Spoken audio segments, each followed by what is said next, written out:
Bueno, a ver, la idea de crisis es siempre algo que implica un aumento de la incertidumbre. Cuando las personas sentimos que las cosas no están donde esperamos encontrarlas, nuestra incertidumbre aumenta y eso trae algún tipo de zozobra emocional.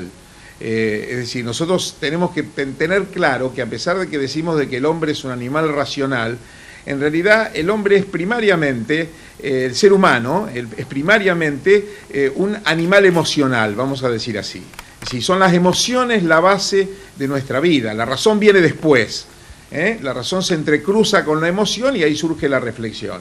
Pero este tipo de situaciones disparan emociones que no son las mejores, por ejemplo el miedo o por ejemplo el enojo. El miedo y el enojo son quizás las dos emociones que más movilizan a las personas en estos tiempos. Claro. Ahora, yo creo que... Sí, ibas a decirme algo. Sí, Ernesto, justamente si el miedo y el enojo son las emociones que nos gobiernan en estos tiempos, sí está bueno tomar decisiones, ¿no?, sobre el miedo o sobre el enojo. Bueno, vos sabés que hay una frase que a mí me gusta repetir siempre, que dice que las emociones deben ser nuestros guías, pero no nuestros jefes. Si bueno, yo le entrego la jefatura a la emoción, me pongo en función de lo que la emoción me propone y yo dejo de conducirme a mí mismo. Supongamos que le entregue al miedo el manejo de mi vida. El miedo es un registro que por supuesto hay que tenerlo en cuenta, pero no puede ser que organicemos toda nuestra existencia desde el miedo. Lo mismo pasa con la ira o con el enojo. Entonces, el gran problema acá es que la jefatura tiene que ser siempre nuestra. Un poco ponernos por encima de la emoción que nos surge. ¿Cómo? Con la reflexión. La reflexión es una definición que a mí me gusta, es el entrecruzamiento honesto entre la razón y la emoción. Claro. Entonces, yo desde la reflexión puedo manejar mi emoción. Y entonces a lo mejor no voy a salir corriendo cuando no es necesario hacerlo. A lo mejor me voy a dar tiempo. A veces exageramos. Hay un filósofo que vivió en el siglo XVI que se llamaba Michel de Montaigne, que es el autor de los famosos ensayos, que decía cosas buenísimas, que las podría uno leer todos los días. Montaigne podría estar dando vuelta por los bares en esta época, y él decía esto, escúchenlo porque vale la pena: he padecido en la vida muchas cosas, la mayoría de las cuales ni siquiera ocurrieron. Claro. Claro. Esto es fundamental entenderlo, porque a veces nos asustamos o padecemos cosas que no van a ocurrir.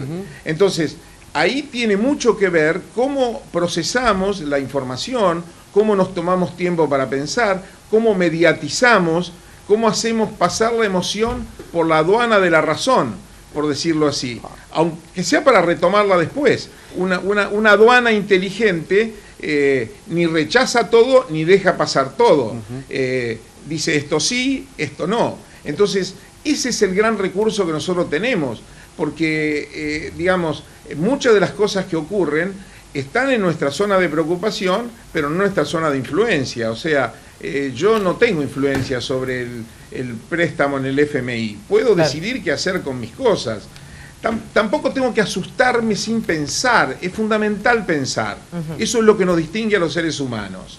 Ernesto, y en un país tan complicado como Argentina, en donde muchas veces, me acuerdo que hasta alguna vez cantantes famosos hicieron una canción para que la gente no se vaya. En un momento se iba todo el mundo, claro. Que todo el mundo se iba a otro lado, porque acá no teníamos, no tenemos asegurada, la casa es un sueño, tener algún autito, un empleo seguro, un trabajo seguro. La familia es importante porque parece, la familia y los afectos, ¿no?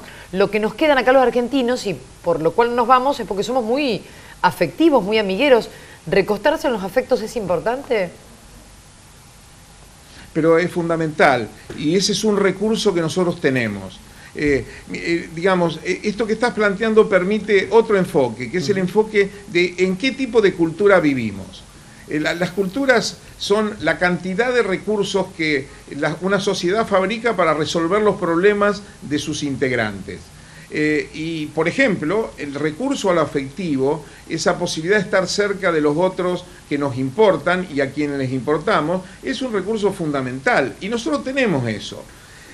Por eso hay que tener mucho cuidado con las disparadas, con salir, digamos, disparado imaginando que entonces la vida está en otra parte. La vida está aquí donde nosotros estamos viviendo y tenemos que aumentar nuestra inteligencia todo el tiempo para encontrar mejores respuestas a los problemas que tenemos. Bueno, dicho sea de paso, esa es una definición de inteligencia social, ¿no? Eso es interesante porque justamente mencionás esto y venimos hablando tiempos de esto, tiempos de aquello, tomarnos el tiempo. Y la verdad que el tiempo es una de nuestras cuestiones más preciadas, como que no nos tomamos el tiempo de elaborar, racionalizar, no sé, sacar conclusiones, recostarnos, como dice Ana, los afectos y pensar las cosas un poquito más.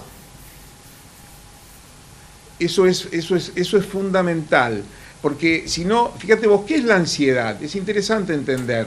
La ansiedad es lo peor del futuro que nos invade el presente. Qué bueno.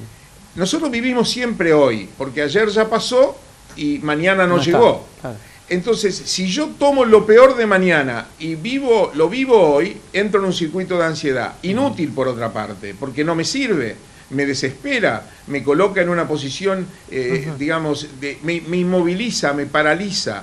Entonces, la posibilidad de darse el espacio para reflexionar, para pensar, para entender, para conocer. Pues fíjate, esta es una época harto interesante porque la comunicación, los medios sociales, lo que ustedes, las redes sociales, los medios masivos de comunicación, lo que ustedes hacen, nos da recursos. Ahora, también tenemos que aprender a manejarlos con cuidado, porque una cosa es crear conocimiento y otra cosa es moverse siempre en el territorio de las opiniones, ¿no?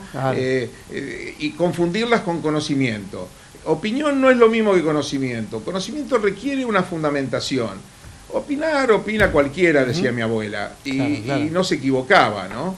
Es cierto. Entonces eso hay que tenerlo con mucho cuidado, ¿no? Bien, Ernesto, bueno, estaríamos hablando ahora, siempre es interesante hablar con vos. Muchísimas gracias por habernos atendido. Muchísimas gracias. Un placer, Ernesto. Gran abrazo.